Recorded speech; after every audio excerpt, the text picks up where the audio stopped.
बड़ी अपार श्रद्धा है महाभागवत। जो हनुमान जी को किसी शक्ति विशेष का रूप देख करके फिर वो ये बात नहीं समझ पाता। महाभागवत, प्रेम प्लावित हृदय, हर समय प्रभु के प्रेम में डूबे रहते हैं। इसलिए कदली वन में एकांत, कभी भगवान के चरित्र को सुन रहे हैं, कभी भगवान के नाम कीर्तन में, कभी रूप में, कभी उनके लीला गुणों में डूब करके अशुभ प्रवाह करते रहते हैं। भीम जी बार बार स्पर्श कर रहे तो बहुत सुख मिल रहा है। महाभागवत के स्पर्श से परम सुख मिलता है। भीम जी की भी आंखों से अशुभ प्रवाह है, क्योंकि रंग चढ़ता है ना। बार बार हनुमान जी के चरणों में प्रणाम करते, फिर खड़े हो जाते, फिर दर्शन करते, फिर प्रणाम करते। आहा, आज मेरे समान कोई बड़भागी नहीं, भीम जी कह रहे, क्योंकि आज मुझे महाभागवत ज्येष्ठ भ्राता महाबली हनुमान जी का दर्शन हुआ। आपने मुझ पर बड़ी कृपा की, अपना जान करके आपने दर्शन दिया। अब एक प्रिय कार्य आपसे कराना चाहता हूं। मेरे हृदय में जब मैं आपकी चर्चा सुनता तो ये लगता कि मैं अपने भ्राता का वो रूप कब देखूंगा जो लंका में प्रकाशित किया। जिस रूप में जानकी जी के सामने, जानकी जी से कह रहे थे कि आप चिंता न करो, वाल्मीकि रामायण में, ये आपका दुख देख करके कहीं मेरा क्रोध ना उमड़ पड़े। मां, विनाश कर दूंगा इस लंका का यदि क्रोध आ गया, और मैं डर रहा हूं कि कहीं भगवान की आज्ञा का उल्लंघन ना हो जाए। तो जानकी जी ने कहा, यही रखवाले इतने बड़े बड़े हैं कि बेटा आप उनसे पार नहीं पा सकते हो। उन्होंने कहा, मां यदि अपने हृदय में सुख धारण करो तो ये पुत्र आपको। जानकी जी ने, वह अति लघु रूप धरेऊ हनुमाना, पैठा नगर सुमिर भगवाना। एक डाल पे छोटे रूप में जैसे वानर रूप, ऐसे तो जानकी जी सो इतने विकराल भयानक दे, कनक भूधराकार शरीरा समर भयंकर, टांगों के नीचे लंका, वो भयानक रूप। और जब दहाड़ कर दे तो फट जाए आकाश, ऐसा अपार। कि जिनका छोटा करो ले, सब देख लेंगे, वो भयंकर रूप। मैं एक और प्रिय कार्य कराना चाहता हूं। मेरे हृदय में बहुत समय से है कि मैं अगर कभी अपने भ्राता से मिला तो मैं वो रूप देखना चाहता हूं। मकराले समुद्र को लांग करके लंका में प्रवेश करना, लंका को भस्म करना, मैं वो आपका विकराल रूप देखना चाहता हूं। मुझे बहुत सुख होगा। वैसे हमारी आप पर बड़ी श्रद्धा भी, और आप मेरे बड़े भ्राता भी हैं, तो दोनों से मैं अधिकारी होता हूं। जब श्रद्धा प्रबल हो तो गूढ़ तत्व महापुरुष जन नहीं दुरा सकते। तो मेरी श्रद्धा भी आप पर प्रबल है और मैं आपका भ्राता भी हूं। हनुमान जी हंस पड़े, कहा, भैया नहीं नहीं नहीं नहीं, उस रूप को तुम्हारे देखने की सामर्थ्य नहीं है। कोई भी त्रिभुवन में उस रूप को देखकर धैर्य धारण नहीं कर सकता। और फिर वो समय कुछ और था, अब समय कुछ और है, छोड़ो वो बात। देखो, युग धर्म का प्रभाव होता है। हनुमान जी महाराज ने कहा, वो त्रेता था, उस समय का प्रभाव कुछ अलग था। अब धीरे धीरे ये द्वापर का समापन होने जा रहा है, कलयुग आ रहा है, इसके प्रभाव से सब कुछ नष्ट हो जाएगा। अब वो मेरे में सामर्थ्य कहाँ कि मैं रूप दिखा सकूं। इसलिए तुम ऐसा, जैसे वो कह रहे थे मैं बूढ़ा हो गया हूं, कैसे उठूं, ऐसे ही छुपाना चाहते कि काहे को भयभीत हो जाएंगे अभी देख के। पर्वत नदी वृक्ष सिद्ध देवता महर्षि, ये सभी युग धर्म का अनुसरण करते हैं। युग धर्म के अनुसार शरीर, बुद्धि, बल, साधना बल, इन सब में न्यून या अधिकता आती है, जैसा समय होता है उसके अनुसार। तुम मेरे उस रूप के देखने का आग्रह मत करो, क्योंकि मैं भी समय का ही अनुसरण करता हूं। अब वो समय नहीं रहा रूप दिखाने वाला। भीमसेन ने कहा, प्रभु आप ऐसा समय को क्यों इतना बलवान बता रहे हैं, आप तो सर्व सामर्थ्यशाली हैं। हनुमान जी ने कहा, तात पहले सतयुग था, उस सतयुग में, उस समय में सबके अंदर धर्म था, इसीलिए उसका नाम कृतयुग पड़ा। सब धर्म युक्त आचरण करते थे, कोई एक भी नहीं था जिससे पापाचरण हो। मनुष्यों में सब धर्मात्मा थे और सब ध्यान परायण थे। सतयुग में प्रधान साधना ध्यान की थी। तदाकार वृत्ति प्रभु में कृतम एव सर्व शुभम यस्मिन युगे कृतयुगे, जिसमें केवल शुभ ही शुभ धर्म में कर्म हो, उसका नाम कृतयुग मतलब सतयुग। कहीं भी किसी व्यक्ति में धर्म का ह्रास नहीं देखा जाता था। माता पिता के रहते हुए संतान कभी नहीं मरती थी, लेकिन समय का परिवर्तन सबका परिवर्तन कर देता है।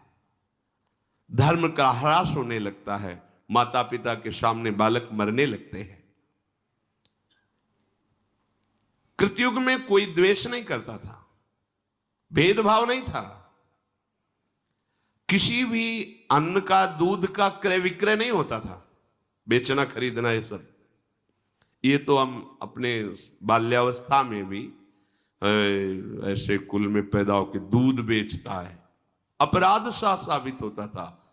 गाय का जिसे दूध आदि, ये तो व्यवहार में बंटता था। 8-10 जैसे गाय है तो आसपास के 2-4 लोग दूध ले जाना, मठा ले जाना, ये ऐसे व्यवहार में, बेचने का नाम नहीं। दूध घी बेचना मतलब एक तरह से न्यून माना जाता था, ये ठीक नहीं है, वो अपने धर्म से नहीं चलता, दूध बेचता है, ऐसा माना जाता था। इस युग में जो कृतयुग है, इसमें कभी किसी को रोग नहीं होता था, इंद्रियों का बल क्षीण नहीं होता था, क्योंकि कोई अधर्म नहीं करता था, कोई दोषों को स्वीकार ही नहीं करता था, किसी में दोष दिखाई नहीं देते थे, कभी किसी को दुख से रोते हुए नहीं देखा गया। सब धर्म परायण, किसी में घमंड नहीं देखा गया, किसी में धर्म विरुद्ध विकार नहीं देखा गया, कहीं कोई कलह विग्रह झगड़ा ये सब नहीं देखा गया। सब योग का आश्रय लेकर परब्रह्म परमात्मा भगवान श्री हरि के ध्यान में निमग्न रहना, सदा सबकी वृत्ति प्रभु में लगी रहती थी, सब प्रभु की सेवा में, सब सनातन धर्म के अनुयायी। अब जब त्रेता लगा तो उसमें एक चरण का धर्म का नाश हो गया। भगवान की उपासना भी त्रेतायाम यजते मखई, प्रधान यज्ञ क्रिया हो गई। पहले में ध्यान, दूसरे में यज्ञ क्रिया हो गई। यज्ञ करना, धर्म करना, सत्कर्म करना, संकल्प करना, वेदोक्त दूसरों को दान करना, ये ऊपर नहीं, ऊपर सब एक ही धर्म है, भगवत चिंतन परायण, सब स्वस्थ, कहीं किसी में कोई अधर्म नहीं। लेकिन त्रेता में ऐसा, त्रेता युग में दान, तपस्या, यज्ञ और धर्मयुक्त आचरण पर क्रियापरायण।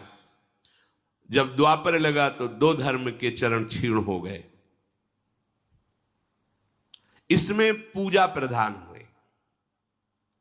ऋक, यजु, साम, अथर्व वेद को 4 भागों में बांटा गया।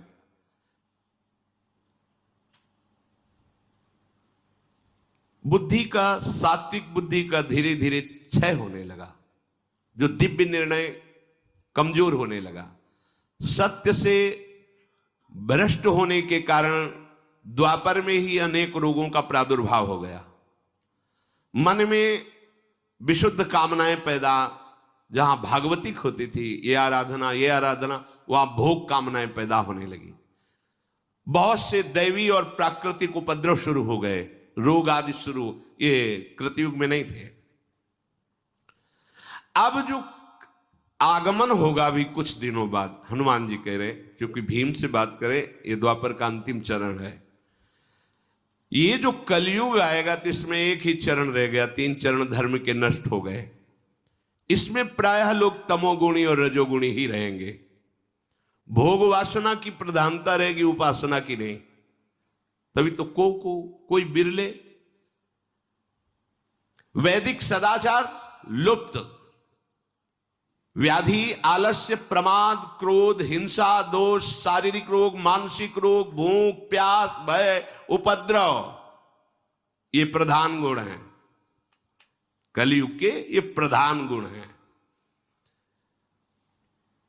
इसमें कलयुग में धर्म का धीरे धीरे पूर्णतया ह्रास हो जाता है। अब किसी को डर लगता है क्या कि मैं किसी महात्मा के विषय में क्या बोल रहा हूं? कुछ नहीं, कोई भय नहीं। पैसा मिले, कुछ भी दिखाना पड़े, कुछ भी बोलना पड़े, किसी को भी कोई भय नहीं। नहीं, तुम्हारे सुकृत जब होगा तो देखा जाएगा, अभी तो मौज में है, अभी तो आ रहा है। बस हमें अपनी भूख मिटानी, अपनी वासना की पूर्ति करनी। उपासना का कोई लक्ष्य नहीं कि जब तक हमें सत्य वस्तु का बोध न हो जाए तब तक किसी पर निर्णय नहीं किया जा सकता। सामने होने पर भी बहुत काल तक हम उसका निरीक्षण परीक्षण करेंगे। यदि अधिकार मिला है, फिर उसके बाद सत्य पर पहुंचकर फिर उसके विषय में बोला। युग परिवर्तन होने पर कलयुग से ऐसे सब प्रभावित हो जाते हैं कि केवल सुख सुविधा भोग सामग्री मिले बस। वो कैसे मिले इससे कोई मतलब नहीं। क्या कर रहे हो, क्या धर्म है, क्या धर्म, इससे कोई मतलब नहीं। लोक क्षीण होने लगता है, प्रकृति उल्टा उसे दंड देने लगती है। आम की फसल जब आती थी तो अपने लोग बच्चे थे, झोला लेकर भाग जाते और 1-1 किलोमीटर तक आम के अलग अलग बगीचे होते थे, गांव के पूरे ऐसे बगीचे। 3 बजे उठ करके सुबह भाग के चले जाओ, 10-20 किलो आम फिर ही ले आओ।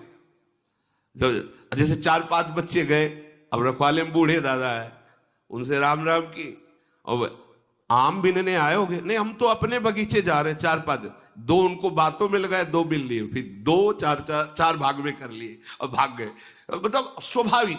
कहां वो बड़े बड़े वृक्ष, 1-1 गाड़ी आम गिरे, ऐसे वृक्ष, बड़े बड़े वृक्ष कहां रह गए? जितने रसाल हैं, जितने रस वाले जो वृक्ष हैं, जो पूज्य वृक्ष हैं, वो अंतर्ध्यान हो, प्रकृति परिवर्तित होती चली जा रही। जब वर्षा होनी चाहिए तो बूंद नहीं, धूल उड़ रही है, और जब फसल पक के तैयार है तब वर्षा हो रही है, सब नष्ट हो रही है प्रकृति। क्यों? क्योंकि धर्म का ह्रास। युग का प्रभाव मनुष्य को कमजोर कर देता है। ये आगे जो कलयुग आने वाला है, इसमें कोई चिरजीवी नहीं होगा। शत्रुदमन। अब तो हमारे पहले वाले रूप देखने की बात छोड़ दीजिए। भीमसेन ने कहा, अब बहकाइए मत प्रभु, मैं बिना आपका वो रूप देखे संतुष्ट नहीं होऊंगा। आप कृपा करें और मेरे सामने वो रूप प्रकाशित करें। जब भीमसेन ऐसा कहने लगे तो भगवान मुस्कुराए और बहुत जोर से आवाज की, जय श्री राम। दृष्टि अंत ही नहीं नजर आ रहा है कि हनुमान जी का मुखारविंद कहां है। वो भयंकर रूप धारण किया। उनकी लंबाई, चौड़ाई, ऊंचाई, तीनों चीजें नहीं देख पा रहे हैं भीम। कितना चौड़ा शरीर, कितना लंबा, भीम नहीं देख पा रहे हैं। कदली वन को लांघकर गंधमादन घुटनों तक आ गया। गंधमादन पर्वत, ऐसा नहीं है, गंधमादन पर घुटनों तक आ गया। हनुमान बोले बस करें या और बढ़ाएं।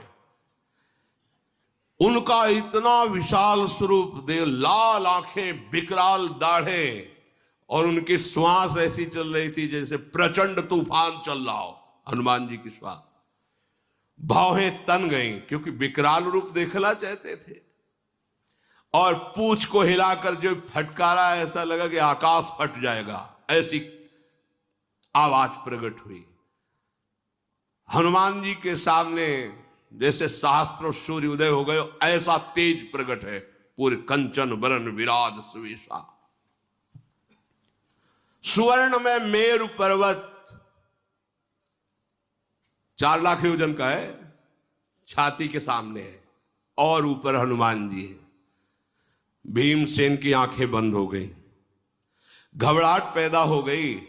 हनुमान जी मुस्कुरा कर कहे कि मेरा ये स्वरूप अभी पूरा नहीं है। इतने में ही तुम्हारा हृदय घबरा गया, आंखें बंद हो गई। मैं इससे दुगना भी बड़ा हो जाऊं, मैं जितनी भावना करूंगा मेरा रूप उतना ही बड़ा होता चला जाएगा।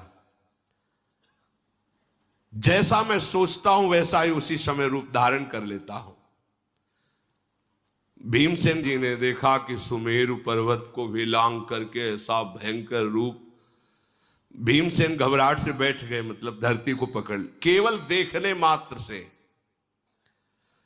फिर धीरे धीरे हिम्मत की, हाथ जुड़े और खड़े होकर कहा, हे महाभागवत, मेरी अब सामर्थ्य नहीं है, आप अपने रूप का स्मरण कीजिए, मैं इस रूप को नहीं देख पा रहा हूं। घबरा गए जैसे अर्जुन जी, प्यारे लाडले कृष्ण सारथी बने बैठे हैं, हे कृष्ण, हे सखे, ऐसे बात करते हैं। तो बताते बताते फिर कहा, देखो मैं कौन हूं जो अब समस्त दिशाओं को आच्छादित करके विकराल वो। आप कौन है प्रभु? बोले, बढ़ा हुआ काल का भी महाकाल। ऐसे अर्जुन पसीना पसीना कांप गए। तुमादि देवा पुरुषा पुराणा तुमस्य विश्वस्य परम निधानम वितासि वेद्यम परमम च धाम त्वया ततम विश्वमनंत। कांप रहे अर्जुन, महाबली अर्जुन, दिव्य गांडीव धनुषधारी, दिव्यास्त्र वेत्ता, भगवान के रूप को देखकर कांप रहे हो। कह रहे संवरण कीजिए, मेरी सामर्थ्य नहीं कि मैं आपको देख पाऊं। ऐसे भीम जी हनुमान जी से, प्रभु मेरी अब नेत्रों में सामर्थ्य नहीं रहेगी कि मैं आपके स्वरूप को देख सकूं। अप्रमेय ये पर्वताकार शरीर। तो जब समुद्र लांगे थे तो हनुमान जी को एक बाल्यावस्था में विनोद में साप मिल गया था। इनका स्वभाव ही था, इधर मारा वो वृक्ष टूटा, इधर तो ऋषि का आश्रम सब विध्वंस हो गया था। खेल खेल में कोई गुस्सा नहीं। तो उन्होंने कहा कि जब तुम्हें तुम्हारे बल की कोई याद दिलाएगा तब तुम्हें आएगा, नहीं तुम अपने बल का विस्मरण। ऐसा जब समुद्र पार होना तो चुपचाप शांत खड़े सब अपनी अपनी बातें कर रहे थे। जामवंत जी ने देखा हनुमान जी तो कहा, चुप साधि रहा बलवाना, आप तो कुछ बोल ही नहीं रहे हो। अरे आपका अवतार ही हुआ है भगवान की सेवा के लिए, आप मौन धारण। जब होश दिलाएगा तब जेहगिर चरण दे हनुमंता, चले सुगा पाताल तुरंता। मारा ठसक तो पर्वत पाताल को चला गया। जिम अमोघ रघुपति कर बाना, यही भांति चले हनुमाना। जैसे भगवान की सारंग धनुष से छूटा हुआ बाण अमोघ, ऐसी गति हनुमान जी की। हम ऐसे स्वामी के सेवक हैं, ये लाड़िले तो हैं ही, पर ये इसीलिए सम्यक शास्त्रों का ज्ञान होना चाहिए। सेवक वाणी की फल स्थिति में लिखा हुआ है, सेवक वाणी जो अति अगाध मत गूढ़, बिरलो कोई समुझई हित मार्ग आरूढ़। हित मार्ग आरूढ़ भाव भागवत मिले सब, चार वेद सुस्मृत जो चार अवगाह ले जब, तब पावे सेवक हृदय। नहीं तो लगेगा कि अरे महावर लिए प्रियाजू के सामने खड़े हैं, कैसे भगवान? ये वही भगवान है जिनको काल देखकर भी थर्रा जाता है। यशोदा जी छड़ी लेके डांट रही हैं, रो रहे हैं, कैसे भगवान है? ये वो ही भगवान है जिनकी भ्रकुटि विलास सृष्टि लय हुई। सेवक जी कहते हैं, राधा वल्लभ भजत भज भली भली सब होए, भीर मिटे भट जमन की, भय भंजन हरि सोए। ये भय भंजन हरि सोए, भरम भूले हो भटकत कत। ये लाडले फूलों से खेल रहे हैं, लेकिन है कौन? सोई वही हरि है, जिनके बल से सब बलवान हैं, जिनके भय से सूर्य तपता है, जिनके भय से मृत्यु अपना काम करती है। ये वही प्रभु है, कोई और थोड़ी। वही हमारी प्रियाजू की भ्रकुटी के तन जाने पर हाथ जोड़कर विनय पूर्वक वहां लाडली को मनाते हैं। इसीलिए हमारे माई श्यामाजू को राज।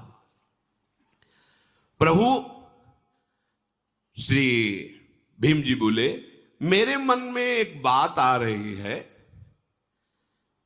कि इतना महान बल, इतने महान आप हो, और आपने रावण को मारा नहीं। ये रूप देख के तो लगता है कि प्रभु कोई आपके सामने नहीं टिक सकता, फिर भगवान श्री राम को प्रयास करना पड़ा मारने के लिए। मुझे तो ऐसा लग रहा है कि आप अगर अपने बाहुबल का प्रयोग करें तो त्रिभुवन का विनाश कर सकते हैं। मारुति नंदन, अपनापन करके मैं पूछ रहा हूं कि आप समर्थ होती हुई रावण को क्यों नहीं मारा? सियाजू को क्यों नहीं वापस ले आए? भीम के ऐसा कहने पर कपिश्रेष्ठ हनुमान जी मुस्कुराते हुए बोले, सेवक का परम धर्म है कि स्वामी का यश हो, ऐसे ही कार्य करना चाहिए। बड़ी गूढ़ बात, ज्ञानी नाम अग्रगण्यम। सेवक का परम धर्म है ऐसे ही आचरण करे, बर्ताव करे जिससे उसके स्वामी का यश हो। तुम ठीक कह रहे हो, ये अधम राक्षस रावण मेरे सामने भुनगे के समान था, मैं उसे ऐसे पीस सकता था ऐसे, किंतु संपूर्ण लोकों में मेरे स्वामी की कीर्ति में बाधा पड़ जाती। हाँ, रावण ने सियाजी चुराया और हनुमान जी वापस सियाजी को लाए और रावण का विनाश किया, ऐसा नहीं, स्वयं मेरे प्रभु ने विनाश किया। ये सेवक की चतुराई। जब वापस लौट करके लंका से आते हैं तो एक सुग्रीव जी का बगीचा था जिसमें मनमानी सब फल पाते हैं। सूचना पहुंची कि पहरेदारों को भी पीट करके जितने भी आपके प्रधान वो सब फल खा रहे हैं। सुग्रीव जी आनंदित हो गए, बिना राम काज किए उस फल नहीं खा सकते थे हमारे सेवक जन, इसका मतलब राम काज हो गया। किसने किया? बोले मारुति नंदन हनुमान ने। सामने देखा आ रहे, मुख प्रसन्न तन तेज विराजा, समझ गए कीन्हे रामचंद्र कर काजा। बड़ा स्वागत। भगवान राम भी खड़े हो गए, सम्मान के लिए नहीं, जैसे मां अपने बेटे को गले लगाने के लिए खड़ी हो जाती है, ऐसे हनुमान जी को गले लगाया, हाथ पकड़ा, अपने आसन पे बैठाला। ऐसे हनुमान जी सड़क के चरणों में बैठ रहे समीप।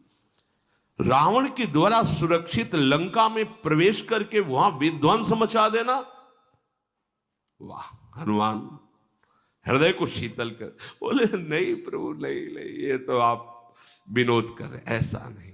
शाखा मृग की यह मनुसाई, शाखा ते शाखा पर जाई, लाग सिंधु हाटक पुरजारा, निश्चर गण बद विपिन उजारा, सो सौ तो प्रताप रघुराई, नाथन कछु मोरी प्रभुताई। प्रभु हमारी तो ताकत इतनी, एक डाल से दूसरी, मुझ बंदर की ताकत क्या कि समुद्र लांग कर जाना और रावण जैसे राजा के सुरक्षित राज्य में प्रवेश कर आग लगा देना, विध्वंस मचा देना। वहां मैंने देखा ये सब राम प्रताप कर रहा है, वहां मैंने आपकी कृपा को देखा, प्रभु आपका प्रताप ये सब कर रहा था। ऐसा नहीं, बोला वचन विगत अभिमाना, ये महामहिमा होती। हाँ हाँ प्रभु हम गए, ऐसा नहीं। सेवक वही जो स्वामी की यश कीर्ति को फहराए, कहीं भी मान हृदय में स्पर्श न करे। श्री रामचंद्र मेरे आराध्य देव, मेरे प्राण प्रीतम प्रभु हैं। सेना सहित जब रावण का वध किया, सीता जी को वापस लाए तो उनकी कीर्ति हुई, मेरे स्वामी की कीर्ति हो, यही हमारा परम धर्म है। नहीं तो रावण मेरे लिए भुनगे के समान था। उस रूप में कह रहे हनुमान जी। बालक ही थे ना, तो मां से कहा, मां मुझे भूख लगी है, कुछ खाने को दो। तो बोले जो लाल फल, सुबह का टाइम था, वही पाना, मतलब मीठा लगेगा, अच्छा रहेगा। तो आकाश की तरफ देखा तो लाल लाल अरुणोदय हो रहा था, भगवान सूर्य लील गए, अरे सब देवता प्रकट हो गए। महाराज अब ये कोई फल है खा ले? बाल्यावस्था में सूर्य भगवान को मुख में ले। महाबली, महाप्राज्ञ, तुम अपने भाई का प्रिय एवं हित करने में तत्पर रहो। हनुमान जी ने भीम से कहा, वायु देवता सदैव तुम्हारी सुरक्षा में है, तुम उनके पुत्र हो। मैंने इसलिए यहां रोका है कि आगे सौगंधिक वन ये दिव्य देवताओं द्वारा, बड़े बड़े ऋषि मुनियों द्वारा सेवित है। कहीं ऐसा ना हो जाए कि तुम्हारे द्वारा अपराध बन जाए, कोई ऋषि शाप दे दे। और तुम जिस फूल के लिए आए हो वो फूल का ये रास्ता है, यहां से सरोवर मिलेगा, शास्त्रों फूल है, बलवान हो तुम ले सकते हो जाकर, पर इस मार्ग से मत जाओ क्योंकि यहां तुम्हें साप मिल सकता है। जब किसी देव वन में प्रवेश करे तो वहां मंत्र जाप करते हुए और नमस्कार मुद्रा में प्रवेश करे। तुम यहां ना मंत्र जाप कर रहे थे ना नमस्कार मुद्रा थी, बल ऐसा नहीं। आगे जो देव मार्ग में ऐसे नहीं चल, जैसे गुरुजनों के पास जैसे जाया जाता है, उनकी डेवड़ी से हाथ जुड़ गए, ग्रीवा झुकी, बिल्कुल दैन्य एक तिनके के समान दासत्व भाव लेकर जाया जाता है। ऐसा थोड़े कि वहां और थोड़ा हिड़ा के छाती ऐसे के हम में क्या कमी, ऐसा नहीं। जितना झुकोगे उतना उठ जाओगे और जितना उठोगे उतना झुक जाओगे। ये ऐसे दरबार है आराध्य देव का, गुरुदेव का, महापुरुषों का। यहां जितना झुकोगे उतना उठ जाओगे और जितना उठोगे उतना झुक जाओगे। बस देखना है। ये जो तुम दुस्साहस कर रहे थे ठीक नहीं है, हनुमान जी ने बताया। धर्म का पालन करो, स्वधर्म में स्थित रहो, श्रेष्ठ मार्ग पर चलो। धर्म को जाने बिना कोई भी कार्य नहीं करना चाहिए। पहले जानना चाहिए कि धर्मयुक्त है मेरे लिए कि नहीं। हे भीम, मैं तुम्हें बता देता हूं कि बिना ज्ञान वृद्ध महापुरुषों की सेवा किए बृहस्पति जैसे विद्वान के लिए भी तत्वबोध होना बहुत कठिन है। हनुमान जी महाराज कह रहे हैं, ना ही धर्मज्ञ विज्ञाय वृद्धानुपसेव्य च धर्मार्थी वेदितुम शक्यो बृहस्पति समैरपि। बृहस्पति के समान ज्ञानी हो तो भी उसे तत्वबोध नहीं हो सकता जब तक वो ज्ञान वृद्ध तत्वबोध प्राप्त किए महात्मा का। इस मार्ग में, भगवत मार्ग में अवस्था का सम्मान नहीं होता, स्थिति का सम्मान होता है। 16 वर्ष की अवस्था सुखदेव जी की है, 10,000 वर्ष तपस्या करने वाले महात्मा सब खड़े हो गए। उसमें भगवान श्री कृष्ण द्वैपायन व्यास जी भी हैं, वशिष्ठ जी भी हैं, बड़े बड़े महापुरुष सब खड़े। भगवान व्यासदेव जी के पिता श्री पराशर जी भी हैं, सब खड़े हो गए। क्यों? सुखदेव जी गर्भ से ही बोध संपन्न महापुरुष है, गर्भ से ही महान वैराग्य युक्त है। तो यहां वयोवृद्ध नहीं, ज्ञान वृद्ध, जो तत्वबोध प्राप्त किए। अभी मानो आपको दिखाई दे रहा है कि वो 25 वर्ष की अवस्था का है, लेकिन पूर्व में उसकी कैसे भजन शैली पूर्व जन्म में रही। जैसे जड़ भरत रूप में जन्मने में ही वो 5वीं भूमिका में ही जन्मे, ज्ञान की 5वीं भूमिका में भी जन्म, उनका जन्म ही हुआ जब, तो 5वीं भूमिका में थे ज्ञान की। अब अवधूत जड़वत स्थिति उसी समय से। अब कोई कह दे जन्म पूर्व में हुआ है ना भजन, गंडकी नदी में पहले भरत रूप में भजन हुआ, फिर हिरण रूप में भजन हुआ, परिणाम हुआ, अब तीसरा जन्म हुआ तो बोध संपन्न महापुरुष, ज्ञान की ऊंची भूमिका में विराजमान महापुरुष। तो उसमें अवस्था नहीं देखी जाती, स्थिति। यहां हनुमान जी महाराज कह रहे हैं कि ज्ञान वृद्ध महापुरुषों की सेवा किए बिना बृहस्पति जैसे विद्वान के लिए भी तत्वबोध होना संभव नहीं है। अर्थात जो बोध प्राप्त किए हुए महात्मा जन हैं, उन सेवा का तात्पर्य होता है उनकी आज्ञा में। आज्ञा शब्द सुसाहिब सेवा, उनकी आज्ञा के अनुसार चलने स्वयं तत्वबोध हो जाएगा, ये कराना नहीं पड़ता। ध्यान मूलम गुरु मूर्ति, पूजा मूलम गुरु पदम, मंत्र मूलम गुरु वाक्य, मोक्ष मूलम गुरु कृपा। उनकी कृपा से तत्वबोध स्वाभाविक हो जाता है, भगवत प्रेम स्वाभाविक बढ़ने लगता है, बस उनकी आज्ञा पे चलना है। तदनंतर श्री हनुमान जी महाराज ने भीम की प्रार्थना से अपने स्वरूप का संवरण किया और भीमसेन तत्काल जो घबराहट हुई थी, भय हुई थी, उससे मुक्त हुए। बड़ा आनंदमय अनुभव हुआ।